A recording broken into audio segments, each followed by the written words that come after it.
En nombre del Padre, del Hijo, del Espíritu Santo. Amén. Dios te salve María, llena eres de gracia, el Señor es contigo, bendita eres entre todas las mujeres y bendito es el fruto de tu vientre Jesús. Santa María, Madre de Dios, ruega por nosotros los pecadores, ahora y en la hora de nuestra muerte. Amén. Gloria al Padre, gloria al Hijo y gloria al Espíritu Santo. Como era en el principio, ahora y siempre, por los siglos de los siglos. Amén. Ave María Purísima. Sin pecado concebido. En nombre del Padre, del Hijo, del Espíritu Santo. Amén. Bien, vamos ya a dar inicio a la séptima parte de este breviloquio que hemos estado comentando a lo largo ya de varias sesiones, donde trata del estado del juicio final. Ya es, digamos, de hecho, la última parte del breviloquio. Con esto termina esta obra de San Buenaventura. Y lo primero es que él va a tratar precisamente de destacar algunos puntos sobre el juicio final, ¿no? Y vale la pena hacer un breve paréntesis. Número 1. Lo importante en este caso, o de este apartado, no es tomar lo que San Buenaventura precisamente dice de manera literal. ¿Por qué? Porque esto es algo que supera cualquier comprensión humana. Y no es algo que nosotros podemos justamente como delinear de una manera absolutamente transparente. Lo que sí es muy relevante es que no perdamos de vista justo el hecho mismo. O sea, no omitir o dejar de lado este hecho fundamental de que sí existe, ¿no? Un juicio final, de que sí habrá un juicio final, en el cual precisamente serán recapituladas todas las cosas. Entonces, en un primer momento, habla San Buenaventura acerca del juicio universal, ¿no? El cual se verificará el juicio universal. Dice, en el cual Dios Padre juzgará por medio de nuestro Señor Jesucristo a los vivos y a los muertos. Y esto ya nos da una luz muy importante. El juicio final, el juicio definitivo, está en Cristo. Es Cristo justamente el que va a juzgar. Esto también significa que el Padre ahora le ha dado todo juicio a Cristo. Él es el único juez, ¿no? Y tanto de los vivos como de los muertos. Es decir, tanto de buenos como de malos. Dando a cada uno, dice San Buenaventura, según lo merecido. Dice, en este juicio tendrá lugar la apertura de los libros. Cuando habla San Buenaventura de los libros, se refiere básicamente a dos. El libro de la vida, que no es otra cosa más que el propio Jesús, y el libro de las conciencias, o sea, nuestra historia de vida, ¿no? Que ha quedado escrita precisamente a los ojos de Dios, ¿vale? Hay que tener muy clara esta noción de vida. Todo lo que hemos hecho, todo lo que hemos pensado, por muy secreto que esté, está registrado. Está registrado justamente en el libro de la vida. Y dice precisamente San Buenaventura, estos libros se van a abrir. Y entonces los méritos y los deméritos de todos se harán patentes tanto a uno mismo como a los demás. En pocas palabras, en un primer momento, cuando nosotros hablamos del juicio final, estamos hablando de una exposición. Quedaremos expuestos ante nosotros mismos como ante todos los demás. ¿Qué es lo que nos va a exponer? La verdad. Quedaremos expuestos en la verdad. Ahora se va a revelar plenamente todo, tanto lo secreto como lo conocido. Y esta exposición será clara y evidente tanto para uno mismo como para todos los demás. De tal manera que entonces esta exposición precisamente es la que realiza la verdad, es decir, el Verbo encarnado. Dice, a quien en su divinidad no verán sino los buenos. Lo que había dicho el Señor, ¿no? Bienaventurados los limpios de corazón, porque ellos verán a Dios. Dice, pero en su humanidad, o sea, en su forma humana, ahí también la verán todos, tanto buenos como malos. Dice, de tal manera que esta exposición, ¿no? La exposición del verbo, es decir, de la verdad, es lo que nos va a exponer, nos va a dejar absolutamente expuestos. Dice, a partir de esta configuración exterior del verbo, aparecerá pues el Señor terrible para unos y amable para otros. ¿Vamos bien? Dice San Buenaventura, el que todo lo hace, gobierna y perfecciona, ¿no? Lo hace según la alteza de su poder. También lo hace y gobierna según la rectitud de la verdad. Y perfecciona según la plenitud de la bondad. Entonces, dentro de esta línea, nosotros vemos cómo esta exposición, en pocas palabras, se hace a partir de esta verdad que tiene una exposición plena según la alteza de poder del Verbo encarnado. Nos expone el poder del Señor. Nos expone, dijimos también, la rectitud del Señor. Y nos expone pues también la plenitud del Señor. Eso es lo que nos juzga. Eso es literalmente lo que nos expone. Su poder, su rectitud y su plenitud. Dice, en este sentido vemos, por ejemplo, cómo la plenitud de la bondad en consumar las obras, según lo pide la alteza de su poder y la rectitud de la verdad. Se sigue pues que esta consumación de la felicidad no da la suma bondad, sino a aquellos que conservaron justamente esta rectitud de la verdad y amaron más la bondad que los bienes pasajeros. En pocas palabras, la medida de nuestro juicio es Cristo. Esa es la medida del juicio. Porque Él justamente se ha encarnado, lo hemos dicho, no solo para perdonar nuestros pecados, sino para hacernos realmente hijos de Dios. Y se nos dio absolutamente todo para hacerlo. No es algo que nosotros tuvimos que conseguir o alcanzar por cuenta propia. Es el regalo de la salvación. Aquí lo importante es que tanto nosotros lo recibimos y estuvimos dispuestos a asimilarlo. Dice, y aquí veremos que mientras algunos lo hicieron, otros quizá no, según la variedad de las voluntades. Lo cual, en este sentido, se dirige a darnos cuenta a la luz de la verdad a quién seguimos. ¿Seguimos realmente a Jesús o nos seguimos a nosotros mismos? Y añade San Buenaventura.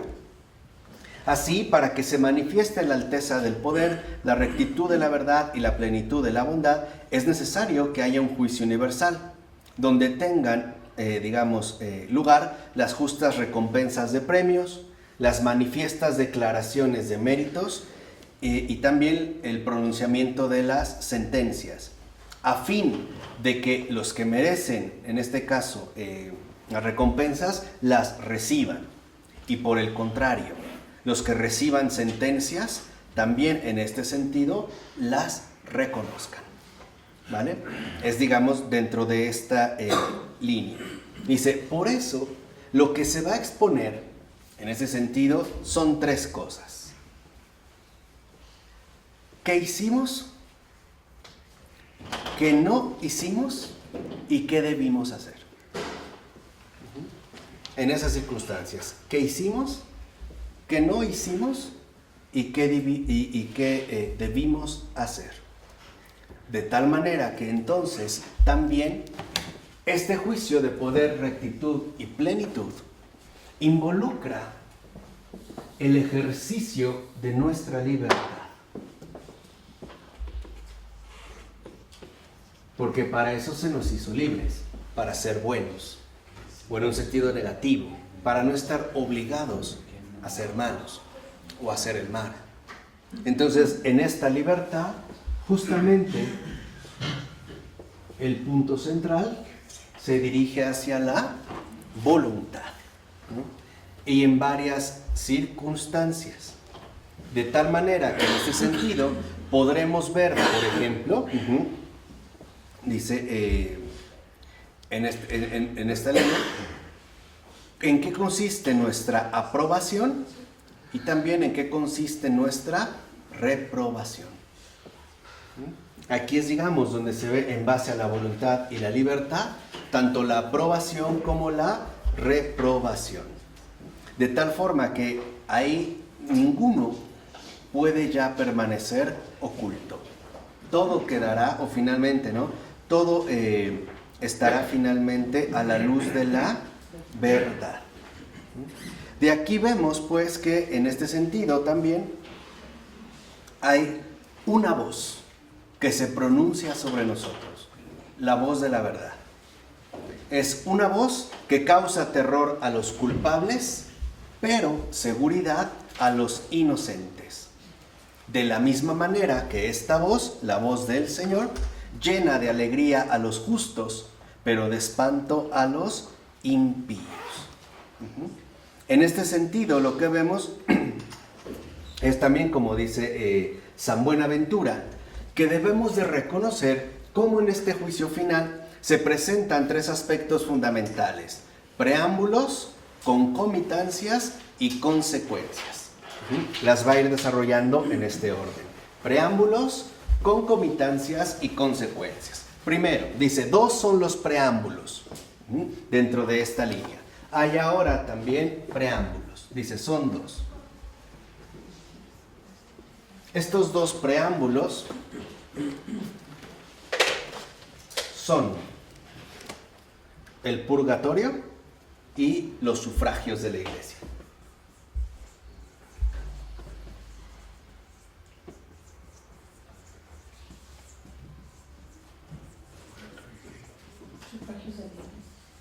Y los sufragios de la iglesia. Primero, cuando habla San Buenaventura del purgatorio, habla de la pena del purgatorio o de las penas del purgatorio. Y afirma San Buenaventura que se ha de saber que el fuego que purifica, o sea, en ese sentido es una purificación, es un fuego material, por las cuales son afligidas más o menos, según si son más o menos merecedoras del fuego que llevaron consigo en esta vida, si no alcanzaron realmente a purificarse como debían, a través, por ejemplo, de la debida penitencia o bien de la adecuada satisfacción. Entonces, el purgatorio es el medio de purificarnos, pero es una pena, porque también involucra la pena de ser, y lo va a decir adelante, consumidos en todo aquello a lo que quizá no estuvimos dispuestos a renunciar de una manera adecuada.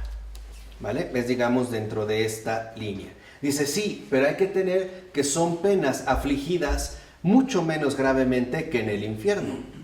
Porque, pero más que en este mundo. O sea, digamos, el padecimiento o la pena no es como en el infierno, pero es mayor que la de aquí, que lo que nosotros vivimos en este sentido aquí. Dice, si bien no tan gravemente, porque no se deja de esperar un solo instante, precisamente el acceso a la redención, y también en este sentido mantienen viva una esperanza. Por decirlo así, el único consuelo que poseen o se posee en la pena del purgatorio es la esperanza. La esperanza de saber que ese tormento acabará, para poder ahora sí ir al encuentro del Señor.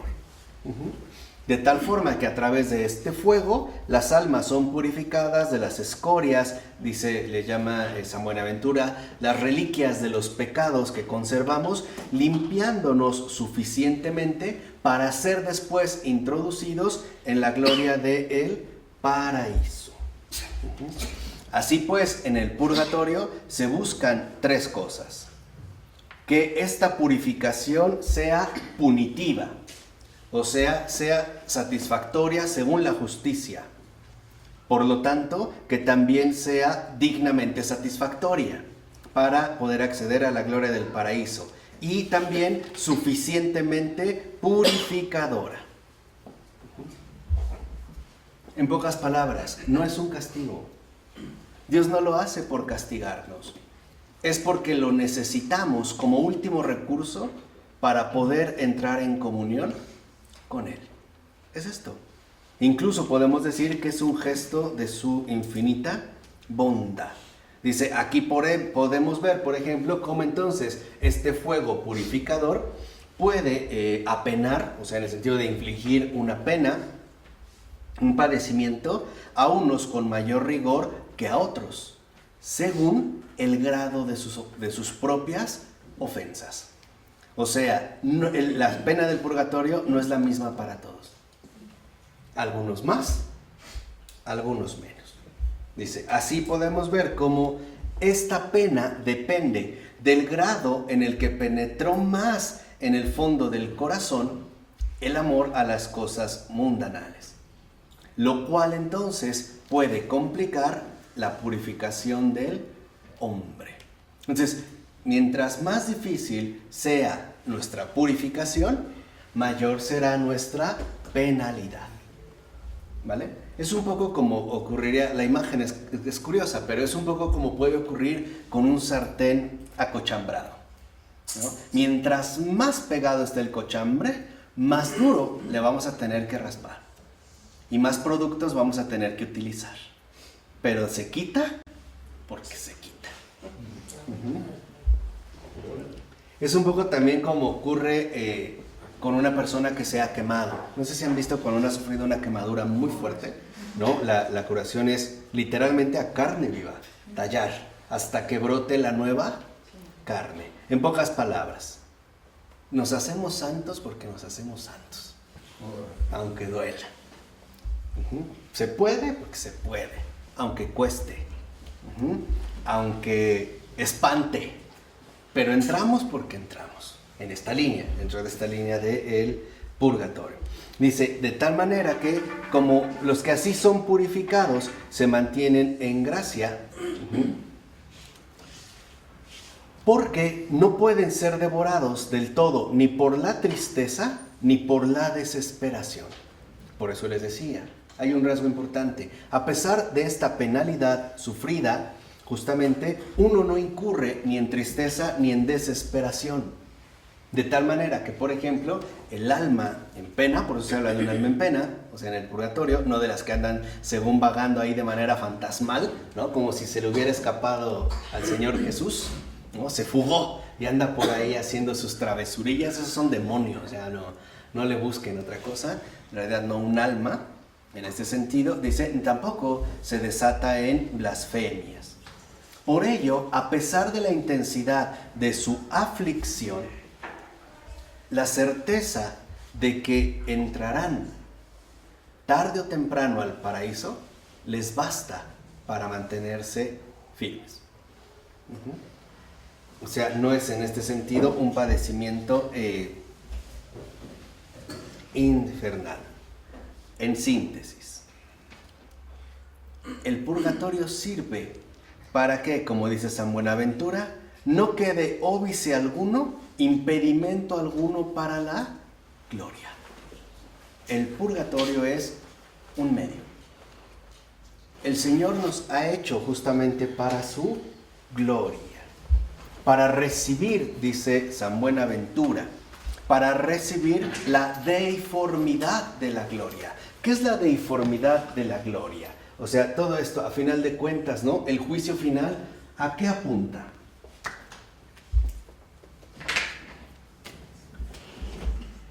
A la deiformidad de la gloria. ¿Qué es la deiformidad de la gloria? La santidad.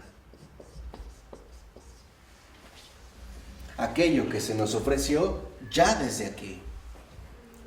Aquello que se nos ofreció ya en esta tierra como un ejercicio continuo de purificación constante, ¿no? De gracia laboriosa, empeñada en que nuestro acceso al cielo, a la gloria del Señor, sea lo antes posible, ¿no? Sin dilación. Si esto no ocurrió de manera adecuada, entonces el purgatorio elimina cualquier impedimento para adquirir finalmente la deiformidad de la gloria o santidad que nos hace, digamos, capaces de ingresar al gozo del Señor. ¿Por qué? Porque dice San Buenaventura, no conviene a la misericordia divina ni a la justicia el diferir por más tiempo la gloria. O sea, cuanto antes, mejor. Por eso, si la necesidad de purificación es mayor, el padecer también será mayor, para que acabe más rápido. Aquí no es cocerse a fuego lento. Aquí es express, exactamente. Para, como este gesto de misericordia. Ahora, bien, quedó claro el purgatorio. Así, a grandes rasgos. Vamos a los sufragios, sí, ya están temblando, ¿verdad? Yendo a los sufragios de la iglesia. Dice, se han de saber que estos sufragios aprovechan a los difuntos. Es ahora lo que pasamos. Dice, estos sufragios que la iglesia hace por los difuntos, como son, por ejemplo, los sacrificios, los ayunos, las limosnas y otras oraciones y aflicciones voluntarias, y que son realizadas con el fin de expiar más pronta y fácilmente las culpas de aquellos. O sea, los sufragios de la iglesia son las ayudas que nosotros podemos ofrecer para las almas penitentes. En ese sentido, y que son realizadas justo por la iglesia. Dice, pero no aprovechan a cualquier difunto, depende, sino a los medianamente buenos, es decir, los que están en el purgatorio, no a los del todo malos. Por ejemplo, los que están, o los muertos que están en el infierno, o sea, los demonios, ni a los del todo buenos, o sea, los que están en el cielo. Los sufragios de la iglesia solamente sirven para los que están en el purgatorio. No sirven literalmente para los que están ni en el cielo ni en el infierno. Dice, por ello también nosotros podemos entender cómo en este sentido la misericordia se manifiesta como este gesto importante para poder siempre seguir ayudando, incluso hasta el final. Dice, incluso, ¿no?, atendiendo la misericordia a nuestra situación, también consciente que sean aliviados y reciban una ayuda aquellos que lo necesitan, y más mientras más necesitados se encuentren. Por eso, por ejemplo, entre paréntesis, es muy bueno que a veces en nuestras oraciones o nuestras comuniones pidamos por aquellas almas por las que ya nadie reza, o por las que ya nadie se acuerda, o las que nadie ofrece, o por aquellos que en efecto quizá son tan célebres como muchas celebridades mundanas que quizá nos olvidemos pedir por ellos, pero que en efecto más lo necesiten. Dice, en este sentido, a ellos que ya no son capaces de hacerlo, se les ofrece la posibilidad de recibirlo, obviamente por parte de aquellos que sí lo tenemos, ¿no? Algo fundamental, dice San Buenaventura. Estos sufragios básicamente son tres: el ayuno, la oración y la limosna, y el sacrificio del altar. O sea, ayuno, oración y limosna, y el sacrificio del altar, o sea, la Eucaristía, como cuando se mandan a hacer misas. ¿Vale? Dice, en este sentido son estos tres. Dice, y son obras satisfactorias, que en efecto son muy benéficas para las almas penitentes. Dice, y esos nada más. Por ejemplo, dice, no deben contarse como sufragios de la iglesia o ayudas, por ejemplo, la pompa de las exequias, o la disposición del cortejo fúnebre y otras cosas por el estilo. Por decirlo brevemente, de nada le sirve al alma que haya sido velada en el mejor lugar, o que haya sido humildemente velada al aire libre. De nada le sirve si su ataúd fue de oro o si fue de plástico o fibra de vidrio. Si le llevamos 20,000 ramos de flores o no tuvo flores. Si encendimos 50 velas o no hubo velas. Si hubo café o no hubo café. Esto no sirve para nada, no para las almas. Porque, como dice San Agustín, la disposición estudiada, hoy diríamos nosotros, la contratación premeditada de los servicios funerarios, ¿no? Es decir, la adquisición adelantada de la sepultura son más bien consuelo de vivos que ayuda de muertos. Entonces, no confundamos los consuelos de vivos con las verdaderas ayudas de muertos. ¿De acuerdo? Por eso también San Buenaventura en el capítulo 4, en la parte 4 de esta, capítulo 4 de esta parte 7, habla de la conflagración de los fuegos. Y esto también es como una parte importante de tener en cuenta. Habla de conflagración. Cuando habla de la conflagración de los fuegos del mundo y de la resurrección de los muertos, primero, precisamente al hacer referencia a la conflagración, dice que es un fuego que se adelanta para que, ¿no?, literalmente arrase la faz de la tierra, de tal manera que la apariencia de este mundo perezca. Dice, como ocurrió con la inundación de las aguas por medio del diluvio. ¿Vamos? Primero ya hubo, por así decirlo, un acontecimiento similar, el diluvio. El elemento fue el agua. Ahora no hay diluvio, hay conflagración. Y el elemento es el fuego. Dice, y no se trata de la destrucción total del mundo sensible, no, sino de la acción del fuego que inflamará los cuerpos elementales, ¿no?, abrazará los vegetales y los animales para purificarlos y renovar los elementos. En este caso, o sea, no se trata de aniquilar, se trata de purificar y renovar, o como a veces solemos decir también, acrisolar. Acrisolar, en pocas palabras, todo lo existente. De tal manera que entonces se dé la innovación y la remuneración de los seres del mundo. Es decir, cuando San Buenaventura habla de la conflagración, está hablando de la consumación de las cosas. Y esto es importante, no solo está hablando de consumación en términos temporales, sino en términos de precisamente conflagraciones. O sea, digamos, esta consumación como lo que hace el fuego, consumarlo, purificarlo para llevarlo finalmente a su, como dice también San Buenaventura, remuneración. Como cuando algo es consumido por el fuego. A eso es, digamos, en este sentido a lo que se refiere. Dice, ¿y esto por qué? Porque cayendo el hombre, también el mundo cayó con él. Desordenándose el hombre, también éste se alteró. Y por lo tanto, purificado el hombre, también el mundo se purifica. Renovado el hombre, se renueva. Y consumado el hombre, también entonces el mundo en sus elementos debió de o debe de consumarse. Dice, porque nada conmueve a los elementos más intensa, pronta y terriblemente que el fuego. ¿Por qué? Porque embiste todo por todas partes. Y es necesario precisamente que el mundo se prepare para la venida de su Señor. Es preparar, así como nosotros limpiamos todo, ¿no?, cuando hay algo importante, ¿no?, o como cuando te van a hacer una, ¿cómo se llama? No, la que te meten la sonda.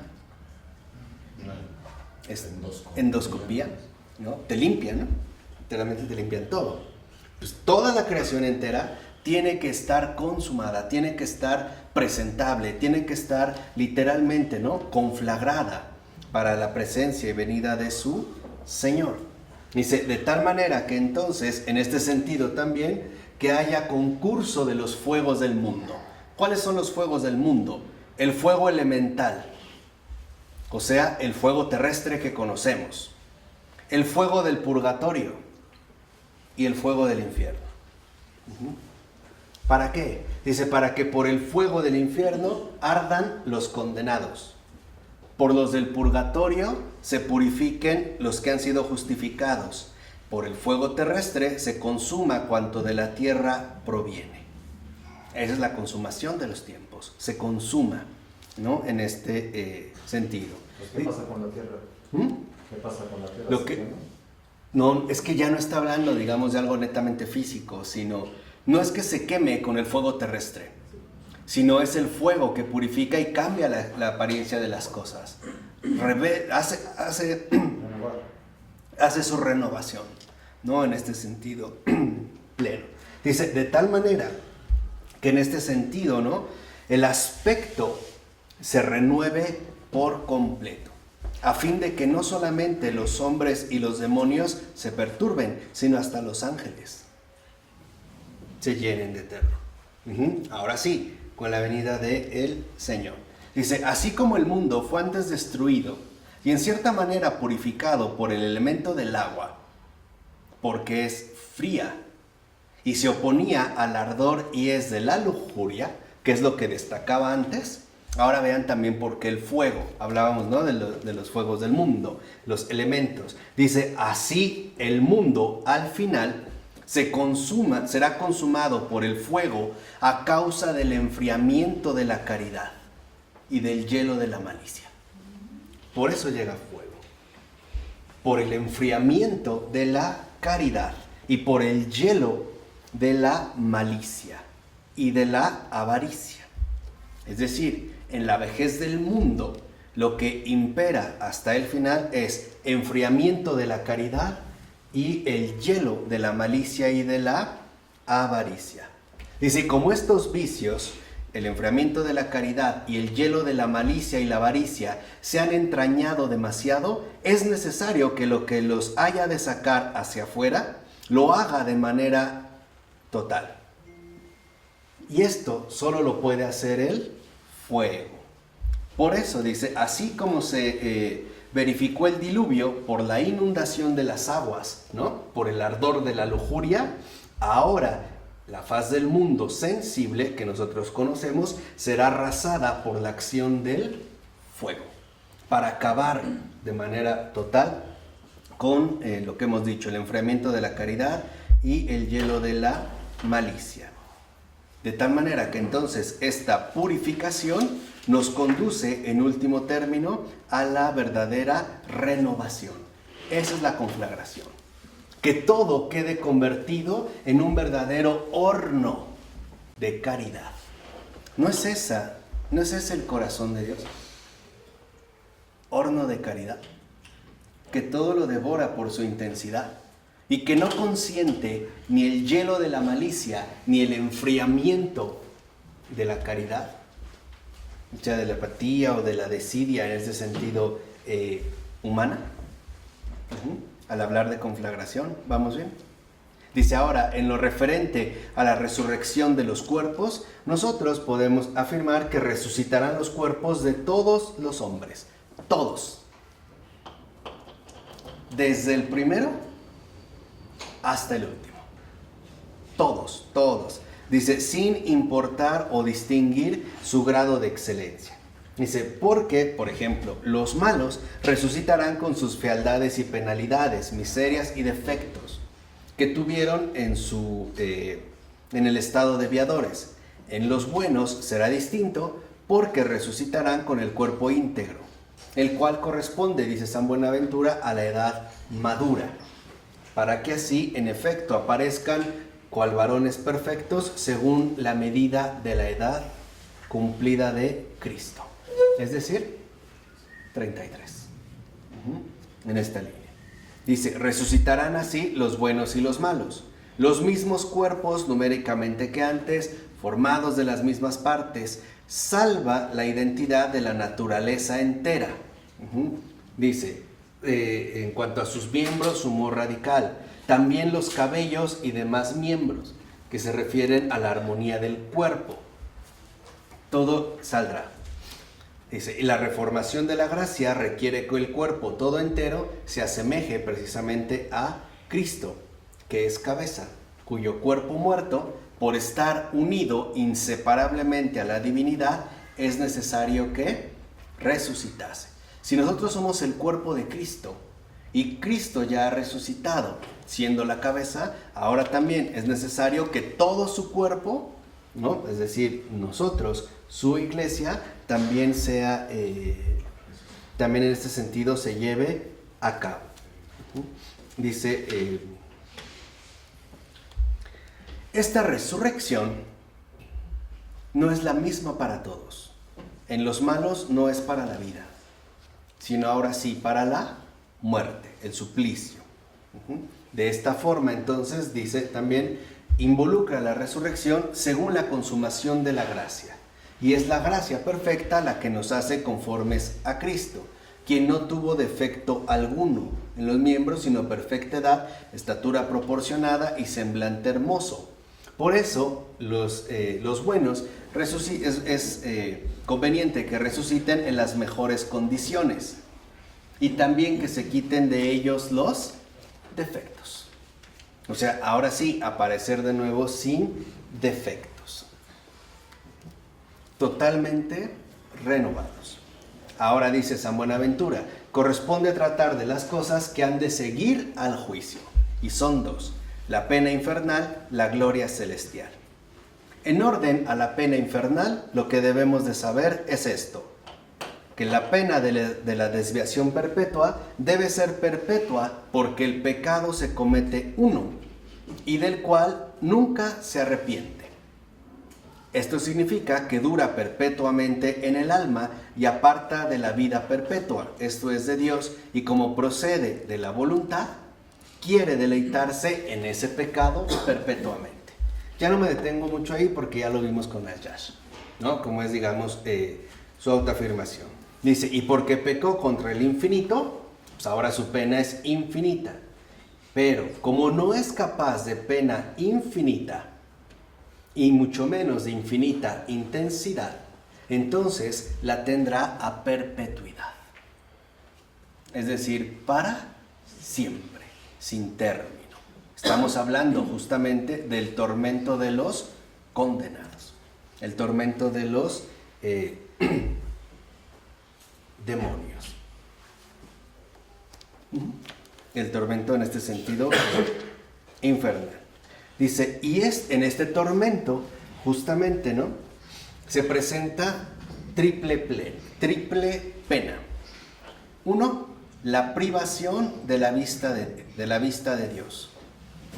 Dos, la pena de un fuego material, ¿no?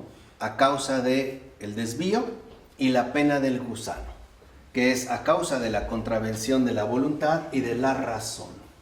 ¿Para qué? Para que en este sentido, justamente, se lleve a cabo o se realice lo que él mismo ha querido. ¿Qué pasa ahora sobre la gloria del cielo? En ella, dice San Buenaventura, hay premio substancial, consubstancial y accidental. Dice, ¿en qué consiste el premio substancial? Consiste en la visión, fruición y posesión del único sumo bien, es decir, de Dios. El ahora sí verle cara a cara, abiertamente. El premio consubstancial consiste en la gloria del cuerpo, que es llamada segunda estola. Esta estola consiste en que recibe las 4 dotes del cuerpo: claridad, sutileza, agilidad e impasibilidad. Dice, además, el premio accidental consiste en cierta hermosura sobreañadida, que es la aureola. Y este es, en sentir de los doctores, el que corresponde a 3 clases de obras. O sea, es como un embellecimiento, ¿no? Vamos a decirlo así, añadido. El martirio, la predicación y la continencia virginal.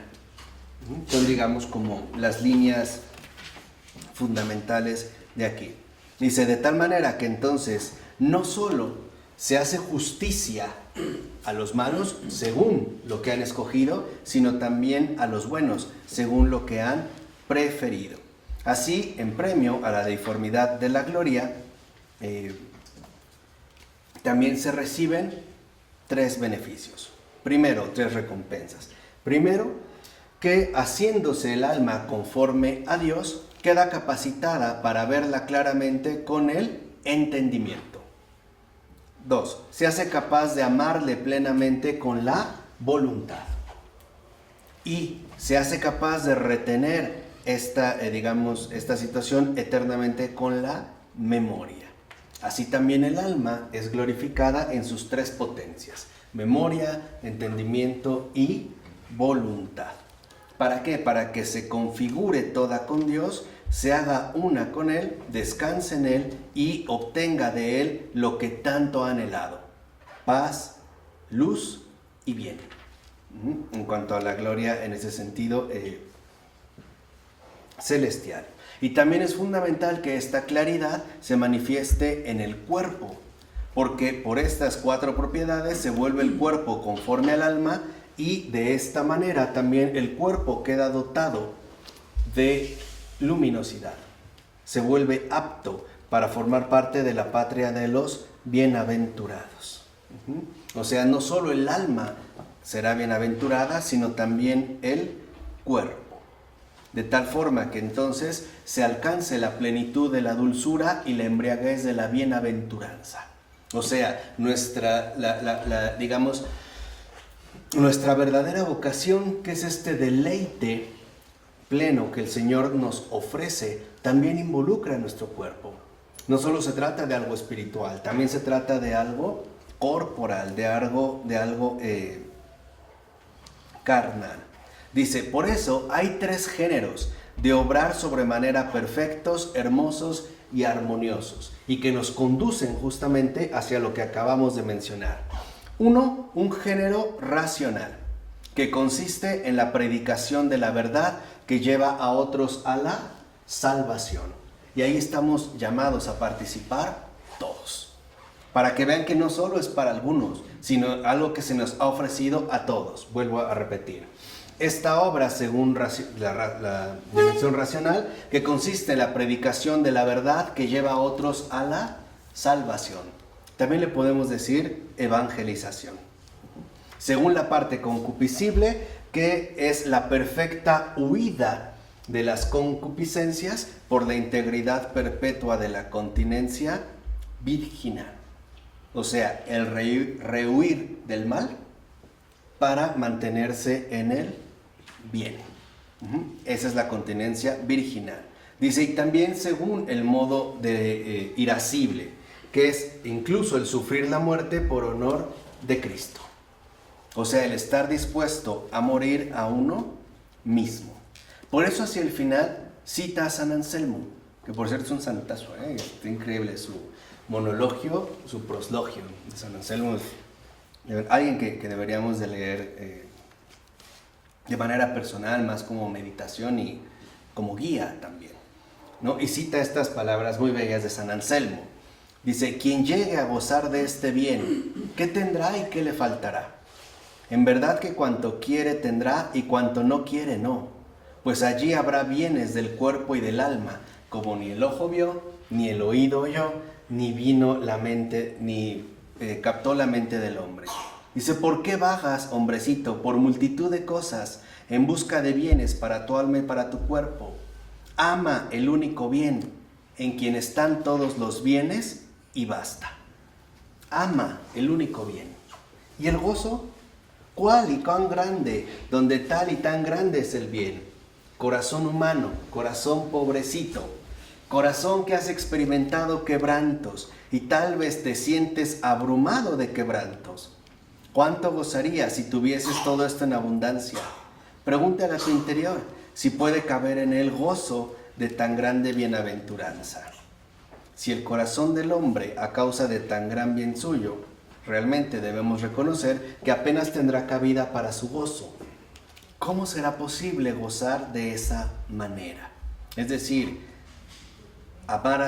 gozar a Dios con todo el corazón, con toda la mente y con toda el alma. ¿Cómo será este gozo? Te ruego, Señor, que te conozca, que te ame para gozar de ti. Y si no puedo esto de lleno hacerlo en esta vida, adelante a lo menos te lo pido de día en día hasta que llegue a la perfección. Aumente aquí en mí tu conocimiento y hágase allá pleno. Crezca aquí tu amor y allá sea cumplido, para que aquí mi gozo sea grande en la esperanza y allí sea cumplido en la realidad. Señor, tú mandas por tu Hijo, y aún aconsejas pedir y prometes atender a la petición para que nuestro gozo sea cumplido. Te pido que mi gozo sea cumplido. Pido, Señor, lo que por nuestro admirable consejero aconsejas, que consiga yo lo que prometes por la verdad, para que mi gozo sea cumplido.